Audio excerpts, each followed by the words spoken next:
साल 2000 में पश्चिम अफ्रीका का देश सीरा लियोन में चल रहे खूनी सिविल वॉर को रोकने के लिए यूनाइटेड नेशंस ने अपनी पीस कीपिंग फोर्स भेजी थी।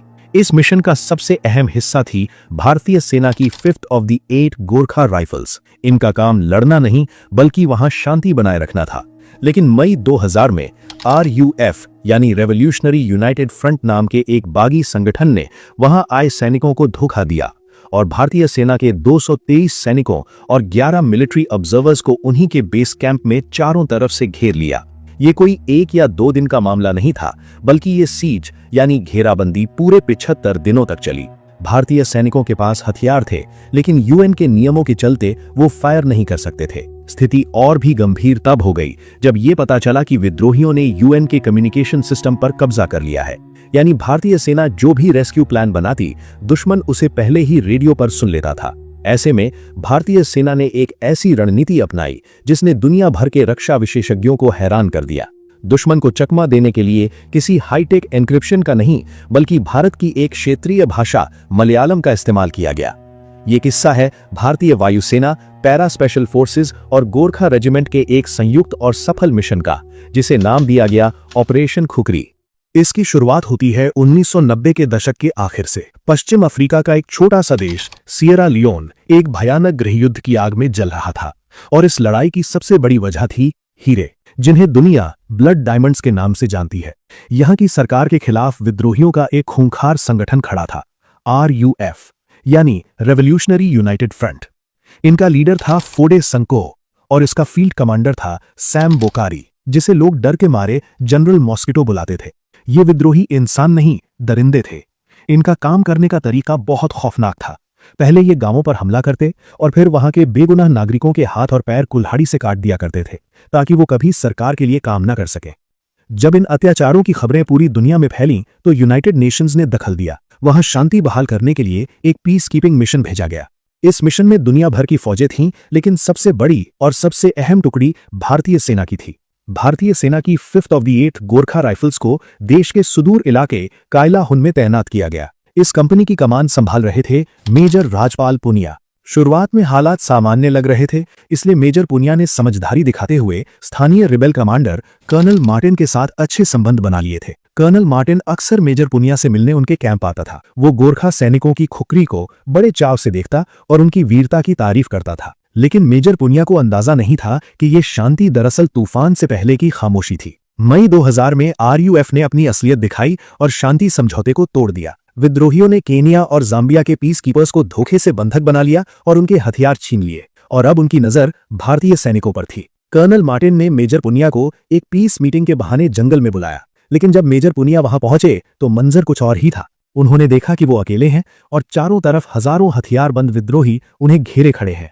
कर्नल मार्टिन, जो कल तक दोस्त बना फिरता था, उसने मेजर पुनिया की आंखों में देखते हुए कहा, मेजर, अपनी राइफल्स और गाड़ियां हमें सौंप दो। मेजर पुनिया जानते थे कि एक फौजी के लिए हथियार सौंपना अपनी आत्मा सौंपने जैसा है। अगर वो हथियार दे देते तो वो और उनके जवान बंधक बन जाते, इसलिए उन्होंने साफ मना कर दिया। मेजर की इनकार को सुनकर कर्नल मार्टिन मुस्कुराया और ठंडे लहजे में बोला, ठीक है मेजर, अगर हथियार नहीं दोगे तो अब तुम यहाँ से जिंदा वापस भी नहीं जा पाओगे। और यहीं से शुरू हुई भारतीय सैनिकों के कैंप की खौफनाक घेराबंदी। कालाहुन में भारतीय सेना के 223 जवान और 11 मिलिट्री ऑब्जर्वर्स को बंधक बना लिया गया था। और ये कोई आम जेल नहीं थी जिसमें सलाखें हों, ये उन्हीं का अपना बेस कैंप था। लेकिन फर्क सिर्फ इतना था कि बाहर RUF के लड़ाके AK-47 और रॉकेट लॉन्चर लेकर मौत बनकर खड़े थे।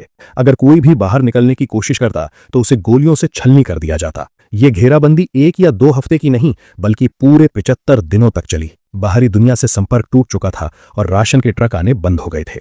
हालात इतने बदतर हो गए कि जब अनाज खत्म हो गया तो भारतीय जवानों को जिंदा रहने के लिए जंगल के सांप और कीड़े मकोड़े पकड़कर खाने पड़े। विद्रोही सिर्फ शारीरिक नहीं बल्कि मानसिक युद्ध भी खेल रहे थे।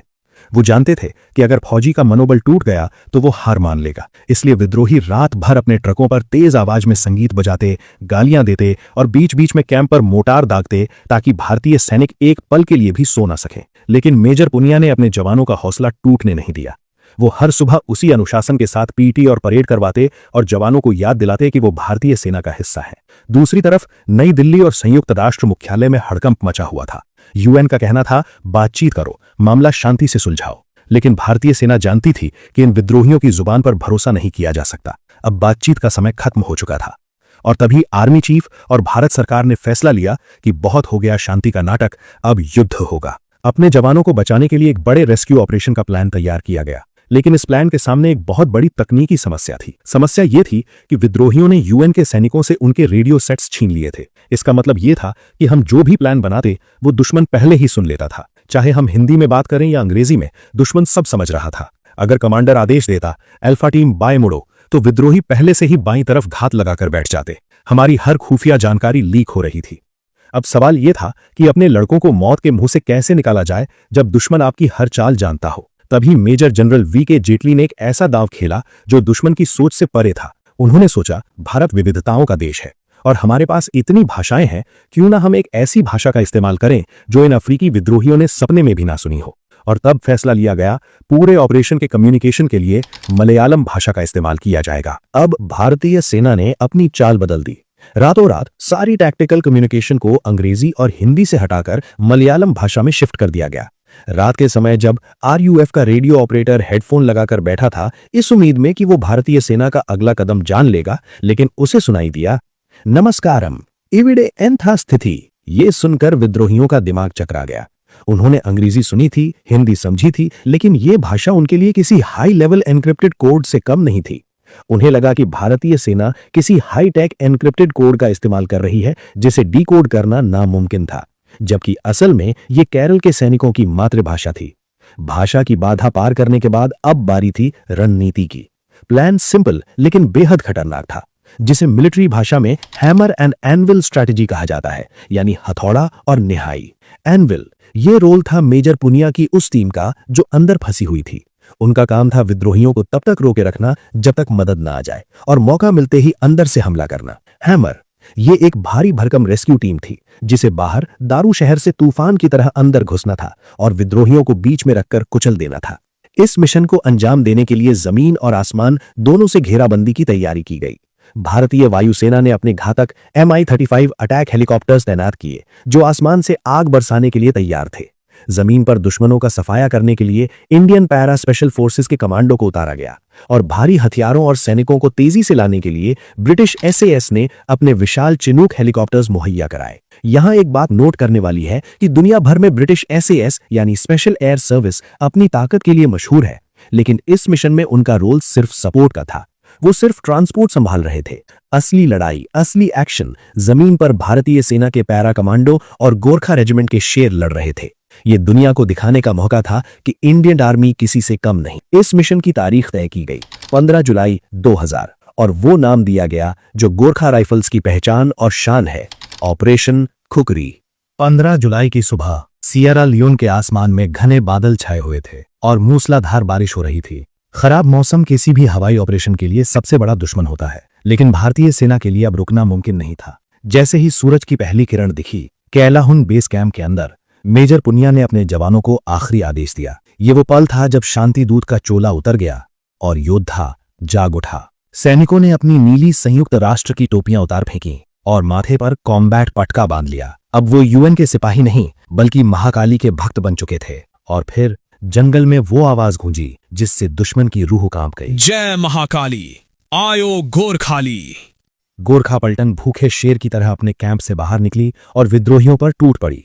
आरयूएफ के लड़ाके सोच रहे थे कि 75 दिनों से भूखे प्यासे ये सैनिक भला क्या लड़ेंगे, लेकिन उन्हें गोरखाओं की असली ताकत और खुकरी की धार का अंदाजा नहीं था। विद्रोही संभल पाते इससे पहले ही भारतीय जवानों ने उनकी पहली सुरक्षा पंक्ति को तहस नहस कर दिया। उसी वक्त भारतीय वायुसेना के Mi-35 अटैक हेलीकॉप्टर्स ने मौत बरसानी शुरू कर दी।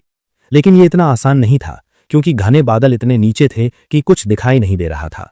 फिर भी भारतीय वायुसेना के जांबाज पायलटों ने अपनी जान की परवाह नहीं की और अपने हेलीकॉप्टर्स को पेड़ों से सटाकर बिल्कुल नीची उड़ान भरी, ताकि वो अपने जमीनी भाइयों को कवर दे सके। ये एक सुसाइड मिशन जैसा था, लेकिन उन्होंने इसे अंजाम दिया। विद्रोहियों ने आज तक सिर्फ निहत्थे नागरिकों को मारा था, उन्होंने कभी एक असली गनशिप का गुस्सा नहीं देखा था। विद्रोहियों की गाड़ियां जिन पर मशीन गन लदी थीं, वो चंद मिनटों में जलकर राख का ढेर बन गईं। शुरुआती हमले के बाद जब हेलीकॉप्टर्स बीमार और घायल सैनिकों को एयरलिफ्ट करने आए, तो पायलट ने मेजर पुनिया को भी बैठने का इशारा किया, लेकिन मेजर पुनिया ने साफ मना कर दिया। उन्होंने पायलट से कहा, मैं अपने लड़कों को छोड़कर नहीं जाऊंगा क्योंकि उन्हें मेरी जरूरत है और इस जंगल से पैदल बाहर निकलने वाला मैं आखिरी आदमी हूंगा। और वो अपने जवानों के साथ उस मौत के रास्ते पर पैदल निकल पड़े। हवा से मदद मिल रही थी, लेकिन जमीन पर अभी भी रास्ता बहुत लंबा और खतरनाक था। मेजर पुनिया की टीम को जंगल के रास्ते से गुजरकर मेन रोड तक आना था, जहां आरयूएफ ने जगह जगह एम्बुश लगा रखे थे। एक मोड़ पर विद्रोहियों ने रॉकेट लॉन्चर से हमला किया, जिससे भारतीय काफिला बीच रास्ते में फंस गया और उन पर गोलियां चारों तरफ से बरसने लगी। तभी हवलदार कृष्ण कुमार ने देखा कि विद्रोही झाड़ियों में छिपकर फायरिंग कर रहे हैं। अपनी जान की परवाह किए बिना वो खुले में आ गए और अपनी मशीन गन से विद्रोहियों पर जवाबी हमला शुरू कर दिया, ताकि बाकी गाड़ियां सुरक्षित निकल सकें। इस भीषण गोलीबारी में उन्हें कई गोलियां लगी और वो वहीं शहीद हो गए। लेकिन उनका बलिदान बेकार नहीं गया। उनकी बहादुरी की वजह से रास्ता साफ हो चुका था और काफिला आगे बढ़ गया। दूसरी तरफ से पैरा स्पेशल फोर्सेज और टैंक्स विद्रोहियों को रौंदते हुए तेजी से आगे बढ़ रहे थे।